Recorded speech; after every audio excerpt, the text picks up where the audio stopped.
मुसीबत नहीं देखी। पिछले साल की शुरुआत में जब कोरोना संक्रमण फैलना शुरू हुआ तो पूरी दुनिया का ध्यान तुरंत अपनी स्वास्थ्य सुविधाओं की तरफ गया। हर कोई अपनी मेडिकल सुविधाओं को सशक्त करने में जुट गया। लेकिन इतनी ज्यादा आबादी वाले हमारे भारत के लिए तो ये चुनौती बाकी दुनिया से और भी बड़ी मानी जा सकती है, क्योंकि हमारी आबादी भी बहुत है। हमें कोरोना से बचाव और इलाज के लिए मेडिकल इंफ्रास्ट्रक्चर तो तैयार करना ही था। इस संकट से उपजी दूसरी मुश्किलों को भी हल करना था। कोरोना से बचाव के लिए दुनिया भर में काम रोका गया, आने जाने पर रोक लग गई। इस उपाय से भारत के सामने अनेक और संकट खड़े होने ही थे।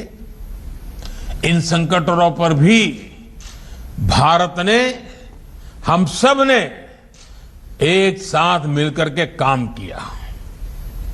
हमें करोड़ों लोगों तक मुफ्त राशन पहुंचाना था ताकि भूखमरी की स्थिति ना बने। हमारे बहुत सारे साथी गांवों से कामकाज के लिए शहर जाते हैं।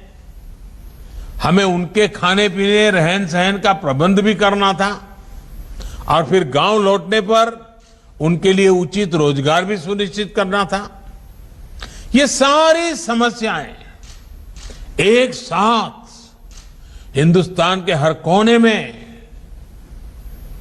हमारे सामने थी, जिन्होंने बाकी दुनिया की अपेक्षा भारत की लड़ाई को और भारत के सामने पैदा हुई चुनौती को कई गुना अधिक चुनौतीपूर्ण बना दिया। लेकिन साथियों, चुनौती कितनी ही बड़ी क्यों न हो, जब देश एकजुट होकर उसका मुकाबला करता है तो रास्ते भी निकलते हैं, समस्या का समाधान भी होता है। कोरोना से उपजे संकट से निपटने के लिए भारत ने अपनी रणनीति में गरीब को सर्वोच्च प्राथमिकता दी। प्रधानमंत्री गरीब कल्याण अन्न योजना हो या फिर प्रधानमंत्री गरीब कल्याण रोजगार योजना, पहले दिन से ही गरीबों और श्रमिकों के भोजन और रोजगार की चिंता की गई। इस पूरे कालखंड में 80 करोड़ से अधिक देशवासियों को मुफ्त राशन पहुंचाया गया है।